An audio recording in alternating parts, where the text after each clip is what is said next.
Buenos dias, mayong adlaw Zamboanga Peninsula. Ito ang kapihan sa Rehiyon 9, hatid ng Philippine Information Agency Region 9. Ang programang ito ay para sa ating mga mamamayan upang malaman ang mga advokasya at programang hatid ng iba't ibang ahensya ng gobyerno. Bago po ang lahat, nais natin i-welcome ang ating mga viewers, ang ating mga manonood sa buong Zamboanga Peninsula. Kasama po dito ang ating Provincial, Municipal, and Barangay Information Officers Network at ang ating mga media partners all over Zampen. At syempre po sa ating mga media partners dito sa Zamboanga City na kasama natin ngayon sa ating venue.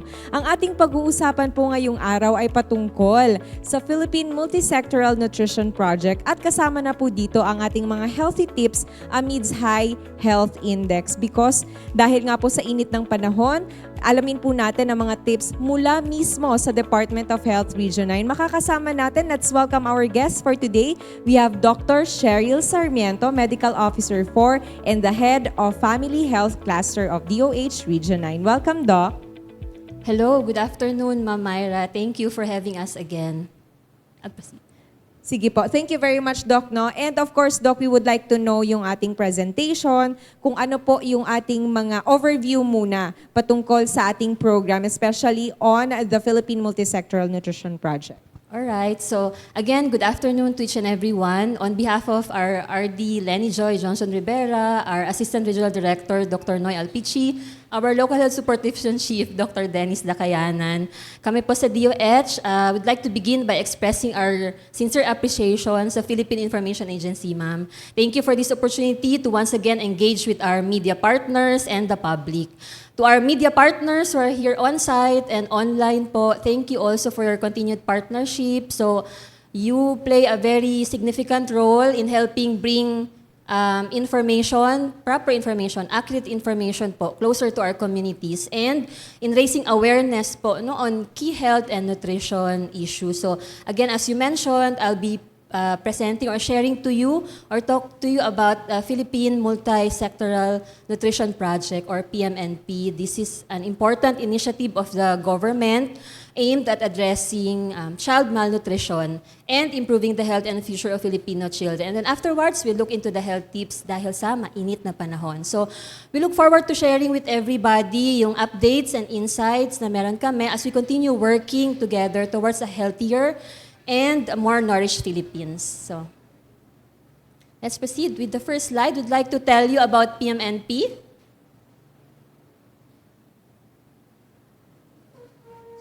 So, PMNP is a government-led initiative implemented in partnership with the World Bank and UNICEF. So, ang gusto natin is to reduce stunting and malnutrition among Filipino children, especially in areas with the highest need.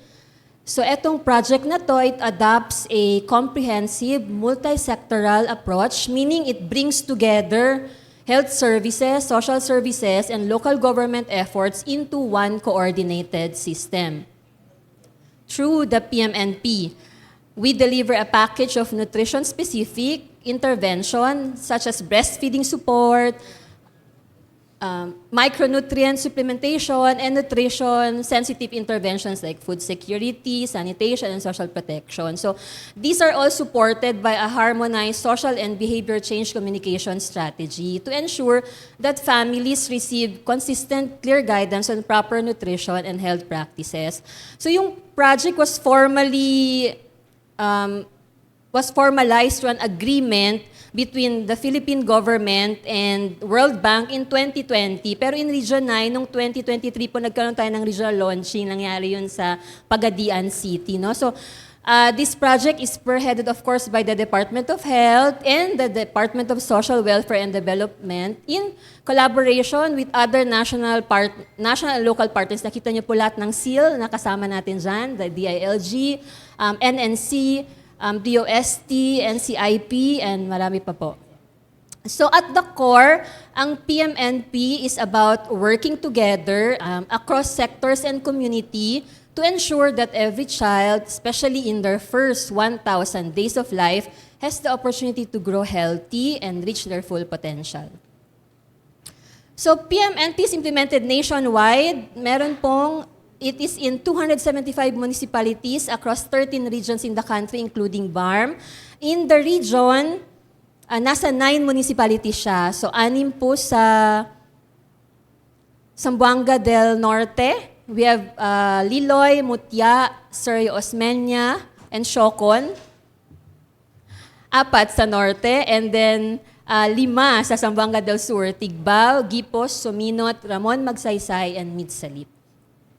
So, we might be asking, sino ba ang nagbe-benefit sa PMNP from PMNP? So, nakalista po dyan, sino yung mga primarily fino-focus ng PMNP. No? It's still on the pregnant women and children during the first 1,000 days of life. So, ito yung period na very critical at important, critical window kung saan yung nagde-develop ang brain, may physical growth, no? And interventions during this time have the greatest impact in preventing stunting and malnutrition. Kaya dito yung focus ng PMNP. So it also targets children beyond 2 years old, so yung 23 to 59 months old, including adolescents, lactating mothers, and women of reproductive age.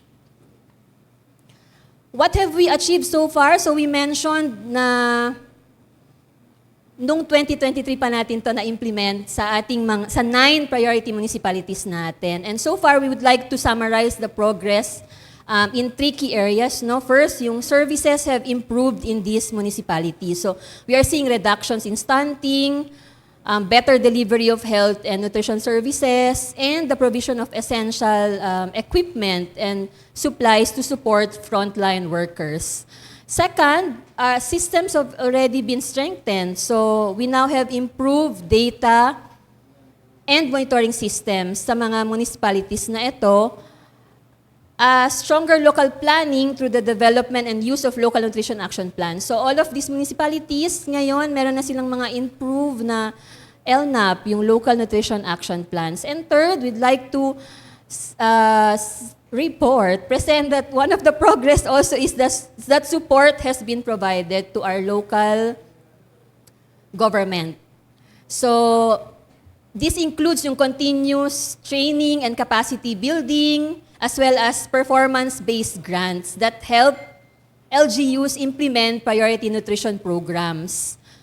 Overall, so these efforts are helping us deliver more responsive, coordinated, and effective nutrition services to our communities. So what have we achieved so far? So this is just an enumeration of, kanina na-mention ko po na na-summarize kong progress natin. So we now see, since the implementation of PMNP, we have observed reduction in stunting cases, mentioned no kanina, alongside stronger capacity of our local governments and health workers through continuous training sa kanila and support sa kanila. Service delivery in the community at the community level has also improved with the provision of essential equipment, supplies, and better system to reach families in need. No? Through the PBG, yung mga grants na binigay sa 9 municipalities na ito, they were able to better support the implementation of the nutrition program na responsive sa need ng kanilang community. And at the same time, na-strengthen din po yung data system nila and local planning. So, allowing the LGUs to better able to identify at-risk children earlier and deliver more timely intervention. So, overall, these efforts are helping the municipalities, the provinces to move from coordination to action, and from action towards hopefully real impact sa ating areas on child malnutrition. So succeeding slides will just show to you mga photos from our LGUs. We're happy and we're proud to share yung mga activities na ginawa nila with the support of the PMNP.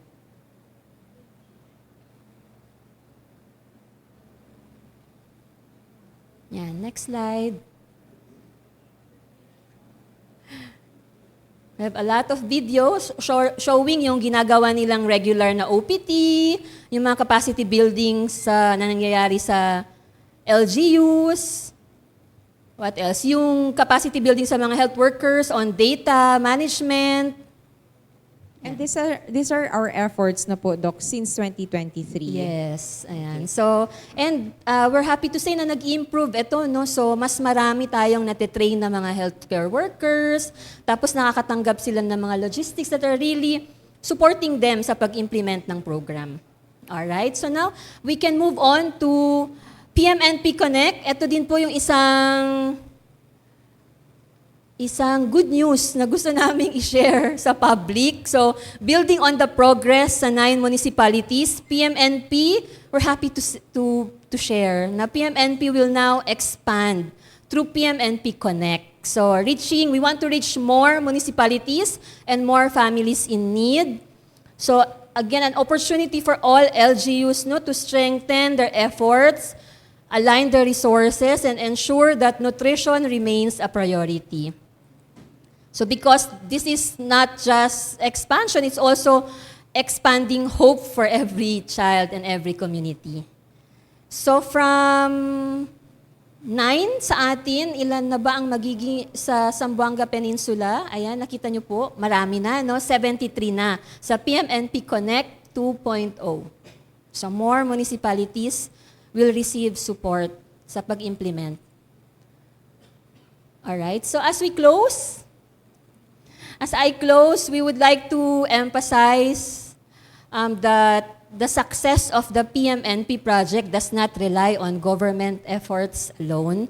So it begins at home with our families and grows within the community. So parents and caregivers, tayo po sa community, meron din po tayong role, no? Very important role.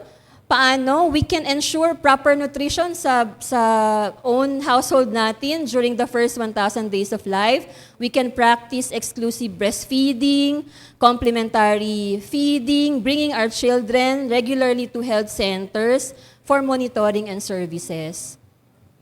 So at the community level, what can we do? We can encourage everyone to participate in barangay programs, support local initiatives, and help identify children and families who may need additional care. Because at the end of the day, ending malnutrition is really a shared responsibility, no? Hindi lang ng government. So we know that when families are informed and communities are engaged, so be it sa PMNP site or non-PMNP area, we can create a healthier future for our children. So sama-sama pa rin po, hopefully tayo lahat, sama-sama nating tiyakin that bawat bata ay may sapat na nutrisyon, bawat pamilya ay may kaalaman, at bawat komunidad ay may malasakit. Dahil sa bagong Pilipinas, bawat buhay ay mahalaga. Thank you. Thank you, Doc. No? Isingit na rin natin, Doc. I know na isa talaga sa priority programs or projects ng Department of Health is of course yung nutrition. Isingit na lang din natin because at this month of April, going May, isa talaga sa mga concern din natin is the high heat index. Lalong-lalo na po dito sa Zamboanga City, Zamboanga Peninsula, ay umaabot tayo ng mga 38 to 40 degrees Celsius. So, isa po sa mga concern, paano po tayo magiging stay healthy, no? Protektahan yung ating mga health, lalong-lalo na po sa mga nakakatanda. Ano po yung ating maibibigay na healthy tips naman po sa ating mga viewers ngayong araw? Alright. Yes. That's very true, ma'am. So habang pinag-uusapan natin ang kalusugan at nutrisyon, mahalaga rin pong bigyan natin ng pansin yung isang napapanahong issue natin ngayon, no, which is yung matinding init ngayong tag-init. So sa pagtaas ng temperature, tumataas din ang panganib natin, yung risk sa atin kalusugan, sa health, no, lalo na sa mga bata, buntis, or matatanda. Ano. Kaya naman bilang bahagi ng ating advocacy sa pangangalaga ng kalusugan, we want na ibahagi ang ilang simpleng paraan upang maprotektahan ang ating sarili laban sa epekto ng matinding init. So paano ba natin mapapanatiling ligtas at malusog ang ating sarili ngayong tag-init? So number 1, nakita niyo po yung photo. Una, napakahalaga ng pag-inom ng sapat na tubig. So hindi bababa sa 7 hanggang 8 baso kada araw upang maiwasan ang dehydration. And second, pangalawa, hanggat maaari, iwasan ang mabibigat na physical o gawain mula alas 9 ng umaga hanggang alas 4 ng hapon. Dahil ito ang mga oras na pinakamainit ang sikat ng araw. And then third, kapag lalabas ng bahay, ugaliing gumamit ng sunblock po ba? Gumamit ng payong, sombrero, o anumang panangga laban sa init ng araw. Kasama na din yung sunblock doon. Yeah, sunscreen, very important. And then, paghuli, what's the fourth tip? Magsuot ng light clothing, no? And cool, magagaan at maluluwag na damit upang manatilihing comfortable at maiwasan ang sobrang pag-init ng katawan. So, tandaan po natin na ang kalusugan ng ating kayamanan. So, sa simpleng pag-iingat at tamang kaalaman, maiwasan natin ang mga panganib na dulot ng matinding init. So, sama-sama pa rin po tayo sa pangangalaga ng ating sarili at ng ating pamilya ngayong tag-init. So, stay hydrated, everyone, stay protected, at manatiling ligtas ngayong tag-init. Okay, thank you very much, Doc. Ayun, marami na po tayong natutunan no, patungkol sa kanilang project on the Philippine Multisectoral Nutrition Project and lalo-lalo na yung ating mga healthy tips for the amidst the high heat index. So with that, no, we would of course we would like to entertain questions lalong-lalo na po sa ating mga viewers online who are watching po via Facebook Live. Please comment lang po yung inyong mga katanungan sa ating live dito po sa PIA Western Mindanao Facebook page so that we may be able to answer it. We will try po to entertain all your questions po sa Facebook Live. Titignan po natin yan at babasahin natin. And hanggat maaari po, for the interest of time, yung ating pong mga katanungan ay focus po muna tayo na sasagutin natin yung about sa healthy tips on high heat index and yung sa ating PMNP or the Philippine Multisectoral Nutrition Project. Sige po, no? And of course, sa ating mga media partners rin na kasama natin ngayon, we would like to entertain questions from them. So, I think una po na magtatanong, we have question from Ma'am RG Antoinette Go. Doc, buenas tardes. RG from Armen, Zamboanga and Zamboanga Times. I would want to ask po about sa healthy tips ngayong tag-init po. No? May mga count na po ba ang DOH kung may mga na-biktima na ba ng heat stroke o yung sa sobrang init ng araw po? I think since nagsisimula yung summer, our RESU and the data management unit are already starting. Unfortunately, they will still have to consolidate this data so that meron kaming ma-represent sa inyo sa susunod na mga media engagements namin. Okay. Sige, Doc, usapang PMNP din, no? Magkakaroon ng PMNP Connect, no? Which is mas malawak na po. For Zamboanga City, Doc, alam naman natin may mga malnourished na bata pa rin, no? So dito, kasama po ba ang Zamboanga City for the program for this year? At kailan to magsisimula ang PMNP Connect po? Alright, thank you very much for that question. So, ang PMNP Connect, magsisimula po siya sa 2027 hanggang 2031 na project. Sa listahan natin, ang Zamboanga City, wala siya, ma'am. Kasi meron silang criteria na ginagamit to select. So, ang isa doon ay yung high stunting rate. And then, the poverty index is also being tinitignan din to select. So, yung mga tsaka yung may involvement na sa DSWD. Dati siyang may project with DSWD. So unfortunately, wala ang Zamboanga City sa PMNP, but they can continue with their nutrition programs implementation. Follow-up lang, Doc. Kumusta ba po ang, you have mentioned, kumusta ang Zamboanga City pagdating din sa nutrition? Marami pa rin po bang mga batang nalileft behind o malnourished o stunted po? As a region, we have noted decrease, as a region, decrease sa stunting, sa wasting, at sa underweight and overweight from 2024 to 2025. But there are still, sa Zamboanga City, meron pa rin mga concerns and issues when it comes to nutrition in general. Thank you very much po, Ma'am RG. Next question from Sir Joseph Sozobrado of XFM.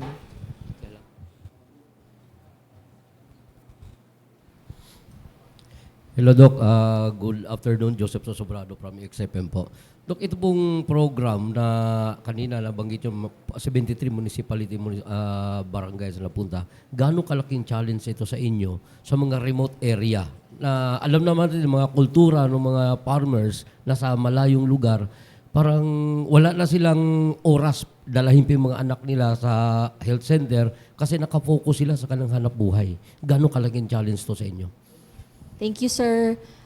So, ang PMNP, kung implemented siya sa isang municipality, covered niya po lahat ng barangays. So, be it yung nearby barangays or far-flung, lahat ng areas, especially those areas na far-flung or GIDA, yun yung priority natin with the project. So, we made sure na merong enough support, funding, capacity building na support sa LGU na ito so that they will be able to reach all these families. Tama po, reality talaga no, na sometimes it's the behavior of the family na hindi na nila nadadala sa health center or hindi na sila nakasik ng health services. So, ito yung tinututukan natin, targeted with the PMNP support, our barangay health workers, our barangay nutrition scholars, they're assigned to households, monitoring households. Priority households are the poorest households and the households with the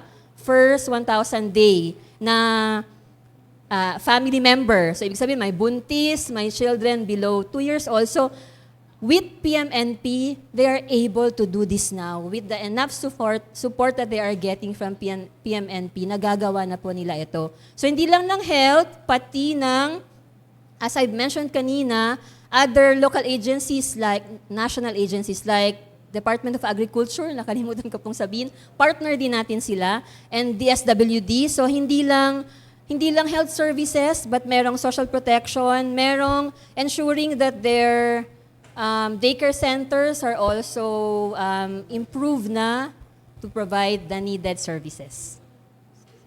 Hi ma'am, good afternoon from Imedia. I'm urging Makoto Cruz. Ma'am, ano po yung mensahe na maibibigay nyo po, especially sa mga drivers na nasa labas sa naranasan natin na heat index ngayon, ma'am? Okay, so at this, allow me just to so because we are experiencing etong heat index no, and a while ago we were talking with Ma'am Myra na Zamboanga City parang naka 40 degrees Celsius na siya. So very alarming talaga siya and it poses risk sa ating health. So drivers or anybody who might be exposed to this high index of heat can experience heat exhaustion, heat stroke later on. And aside from doon, other diseases, pwede ngang skin diseases, fungal skin diseases, no, rashes and all. In general din, we might be at risk for diarrhea because the food gets spoiled right away because it's too hot.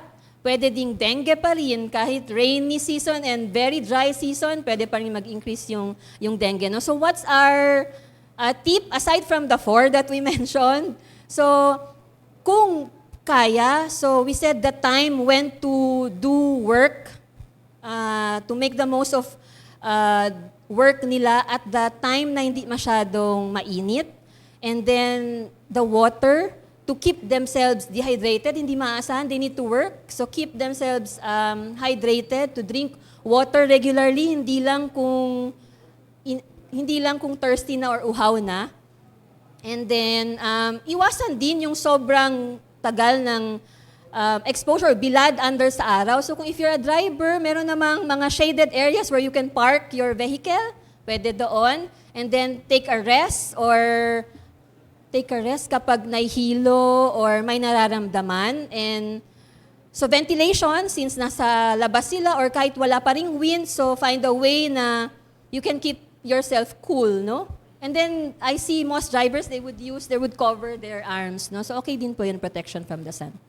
Thank you, Doc. Meron po tayong mga online questions that we would also like to entertain. Follow up po on regarding din po sa heat index. Ano ang mga sakit na posible pong matrigger dahil sa sobrang init ng panahon? I believe na answer na natin siya, no? Ito po, nakakamatay po ba ang sobrang init? So what is the danger that we want to avoid is having heat stroke na. Heat exhaustion means mainit na masyado. You are excessively sweating, so you lose water in your body, you get dehydrated. But what we want to avoid is yung heat exhaustion to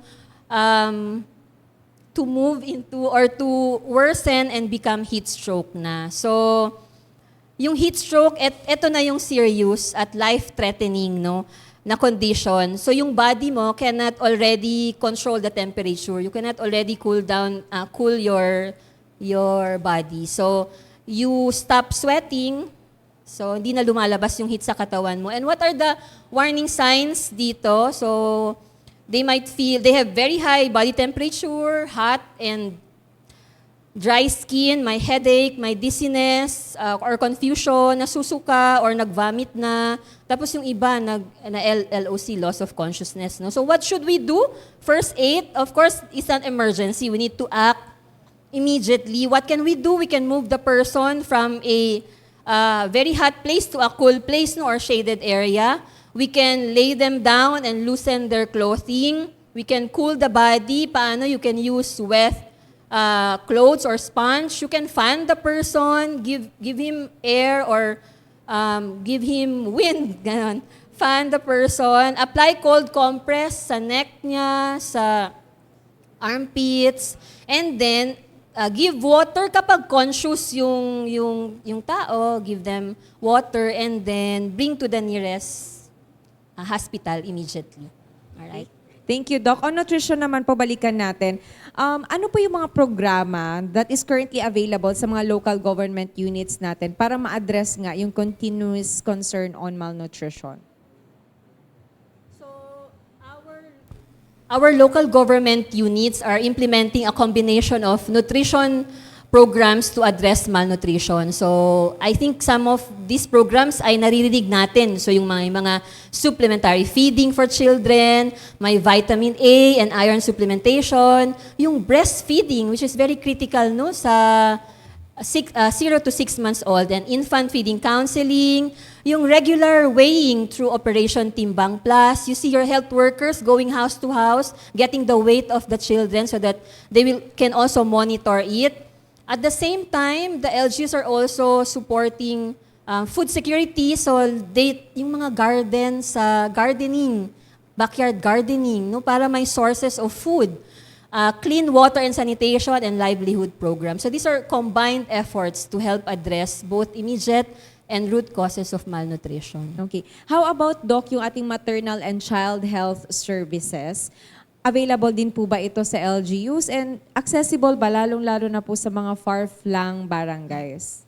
Yes, so basic maternal and child health services are available through the rural health units or the barangay health station. So for remote or hard-to-reach areas, LGUs, so kapag hindi po nila, yung main health center usually at saka yung BHS, meron silang available na services, no, for women and children. But for far-flung areas, I know it's a reality sa ating region po. Some of the LGUs would do outreaches. So outreach services, pwedeng mobile clinics, pwedeng house-to-house visit, pwedeng community health activities. So, to ensure na even yung families in far-flung areas ay maka-access sila ng essential services. Thank you, Doc. Next question naman po tayo from EJ May Camins of Wonder Radio. Sa PMNP Connect po tayo, meron po bang specific expansion target po dito sa Zamboanga Peninsula po? If we can flash can we flash it yung sa PMNP Connect? Because we wanted to see the municipalities, right? So, medyo marami siya. 73 municipalities in the region. There, that's it there. So, we have 19 out of all of municipalities in Sulu.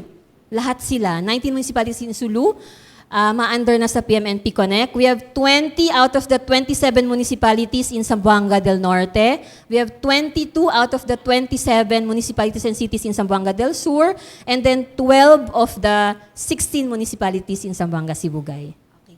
Ano po, na-mention nyo po earlier po yung mga dapat gawin if may nakita po tayong incident ng heat stroke. Ano naman po yung hindi po dapat gawin if ever meron po tayo na encounter po? Thank you for that. So, what we will not do is to delay consult, to delay bringing the person in the hospital or facility for medical help. And we do not also, kanina nasabi ko, we can give water kapag conscious. So if hindi siya conscious, wag natin siyang bigyan ng tubig. And we do not leave the person alone. So pag may nakita tayo, possibly heat stroke, we need to attend to that person and bring to the nearest hospital. Okay. Doc, follow up lang to that kasi I think meron tayong mga incident na experience or na witness dito sa Zamboanga Peninsula na is it okay ba na galawin or tulungan kasi baka may mga rules na bawal siyang hawakan, bawal galawin, dapat hintayin lang yung ambulansya. Well, in the first aid management of parang sa loss of consciousness, we need to try to see if the person is conscious or not. So we need to check on him. Sometimes when we talk to the person, hello sir, are you okay? Kung hindi, we try to tap kung magising siya or hindi. Pero pag hindi talaga, then we can rush the person to the nearest facility. Lang po Yes yun, Doc. po, Hindi we na can- natin kailangan antayin pa ang ambulansya. Yes. Okay, thank you very much. Next question po from Sir Justin Bulanon of Radio Pilipinas. Good afternoon, Doc. Doc, for clarification lang po. Last month po kasi yung Second Congressional Commission on Education or EDCOM 2 released the result of the report wherein Basilan is the top province in the country where stunting is prevalent. Clarification lamang po, kasama po ba doon yung Isabela City, Basilan? Although under Region 9 or Zampen po siya, geographically nasa Basilan pa rin po siya eh. So, kasama po ba yung Isabela City sa areas doon sa Basilan na report kung saan prevalent po yung stunting? So, Isabela, since under Region 9 siya, hindi siya nakasama dun sa listahan natin sa PMNP Connect. But for the municipalities under BARM, we would have to validate with BARM kung kasama ba yung nearby municipalities under Basilan Province. But Isabela, hindi po siya kasama.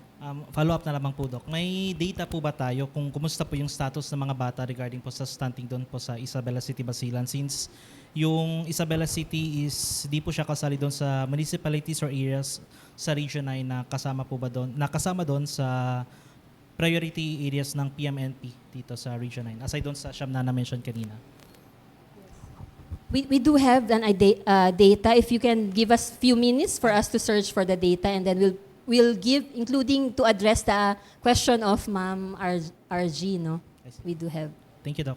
Thank you very much. Follow up na lang po to that kasi I know na may monitoring naman po talaga tayo sa ating mga local government units. Dito po sa Zampen, how do LGUs monitor naman po and track yung ating mga child growth and nutrition data? Yung na-establish na po natin sa lahat ng LGUs ito, hindi lang sa PMNP areas, we use yung OPT, na-mention ko po kanina, Operation Timbang natin. And then we also have the Field Health Services Information System for reporting. So through this, regularly nawi-weigh yung mga children and then nami-measure sila and namomonitor natin yung data based on the FHSIS. But under the PMNP, ito yung maganda din po sa PMNP kasi mas nasa-strengthen yung household level na monitoring talaga. No? Meron silang binigay na information system sa LGUs na ito. So the BHWs were trained and meron silang, some were provided with tablets. So every quarter, they need to go back to these priority households sa kanilang municipality and they track yung families na ito, they track these vulnerable families. So, kaya yung kanina na-mention natin, this allows the LGU to detect malnutrition early and respond quickly. Paano po ba talaga nakakatulong yung Philippine or PMNP sa pag-reduce po ng child stunting in our region?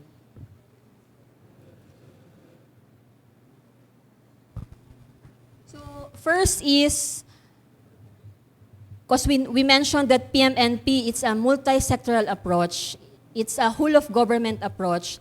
So hindi lang siya nalilimit to just providing services, but it's also combined with social services into one coordinated approach siya, no? So it strengthens LGU through training, through better planning, through funding support, and through performance-based grants. It also promotes behavior change and community participation to ensure long-term impact. Yung maganda din talaga is that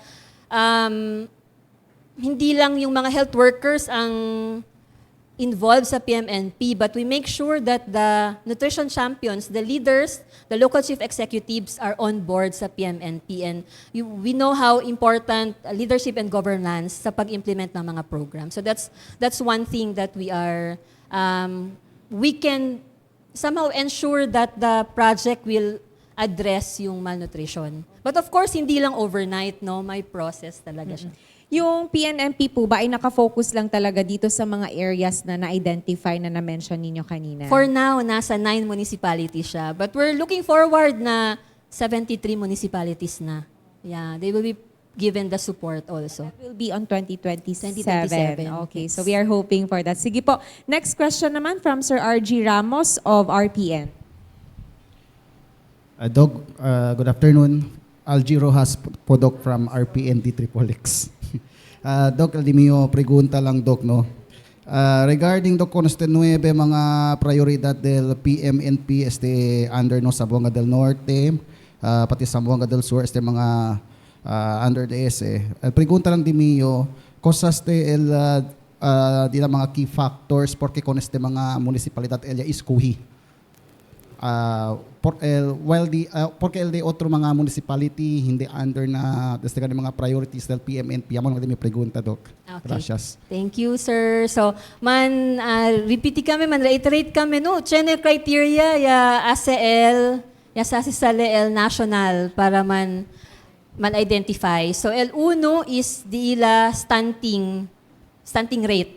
So, este 9, unfortunately or fortunately, tiyan sila higher stunting rate than otro mga municipalities. As higher or equal to 17.5%. And then tiyan sila high incidence of poverty. So SL mga really abla kita pobre mga municipalities. And tiyan sila kalahi seeds implementation experience. So critical care kasi partner gani di aton DSWD ta implement ko neste. And they are covered by Human Development and Poverty Reduction Cabinet Cluster. So, and also identified as the PPAN priority area. So, akil tasigi mga criteria. Okay, thank you, Doc, na for the clarification. Kasi yun nga, 9 municipalities lang yung identified of this project. So at least we know what are the criteria, why they are chosen. And hopefully nga, by 2027, we will be also implementing the PMNP Connect. PMNP Connect. And siguro kung wala na pong katanungan from our media po dito, nakasama natin, follow-up last question na lang po, Doc, no? How can families po, no, and communities help naman to support the government's efforts in improving child nutrition? So, very important no na even government-led or initiative este nutrition program or LPMNP, but families, they do have role. Individuals, we do have very important role. So, in our own simple way, kung tsene kita bata na or pregnant woman, alya na kasa, so we make sure na take ele ko ng mga supplements for her to be healthy. Na tsene ele ta check up le, tan prenatal check up le, ta sakale el todo services na nisisita el buntis, preñada, so that she will become healthy and that the baby that she's carrying will also be healthy and nourished. Pagyapariyakel, pwede kita man promote, man support kunal mothers who are doing exclusive breastfeeding. So support kita kel for 6 months, el mom. And then complementary feeding will also support the families or family member na kung may akal nutritious na mga food na kasa, no? What else? We can also ensure that the children hindi lang nutrition related, but akal abla kita nutrition sensitive. So when the child is already eligible for immunization, we bring them for immunization so that hindi sila emperma. Ang sinatamen ko ng mga mothers, no, we bring them for check-up, proper hygiene and sanitation na house, very important also, and that they will also actively participate ng mga programs na Chenadilla Local Health Center or local government units. No? Thank you, Doc. And I'm sure po, all these nutrition programs po, mga guide on nutrition, are all available po sa ating mga health centers. So, kaya po sa ating mga parents, mothers po, na lumapit lang no, sa pinakamalapit na health centers nila for them to be guided sa pag-aalaga or pag-maintain ng nutrition ng kanilang mga anak. And Doc, with that, any more message po or paalala naman sa lahat po nating mga viewers in terms of nutrition and even po sa ating pag-alaga ng ating mga sarili with the high heat index? So maraming salamat. Maraming salamat for the opportunity. Maraming salamat po sa opportunity again. No? So ang mensahe po namin ay simple. Our fight against malnutrition ay hindi lamang po about sa government or sa pamahalaan. Ito ay responsibility ng lahat. So the keyword was shared responsibility. So kapag sama-sama po yung local government units, yung community, yung bawat magulang, every family, no, makakamit natin, will be able to achieve yung what we want is a malusog na kinabukasan para sa ating mga anak. So, with the health tips, we hope that everybody will be able to comply with apply etong health tips that they learned so that they may be able to protect themselves also from diseases that may be brought about by this very hot climate now in our area. So, dahil sa huli, what we are saying is that all our lives, our health is very important. So, maraming salamat. Thank you very much po once again. Our guest for today, Dr. Cheryl Sarmiento, Medical Officer 4 and the Head of Family Health Cluster from the Department of Health Region 9. Thank you very much, Doc. Thank you very much. Yes, and of course, thank you din sa buong team po ng DOH-CMU for making this episode din po possible. Thank you very much. At sa ating mga media partners, sa mga online viewers na may marami po tayong nakuhang mahalagang impormasyon ngayon sa ating programa. Sa ngalan pong muli ng PIA Director General Catherine Cloyd de Castro and PIA Regional OIC, Ms. Jocelyn Alvarez at sa bumubuo po ng Kapihan sa Region 9, ito si Myra Espinosa. Muchísimas gracias.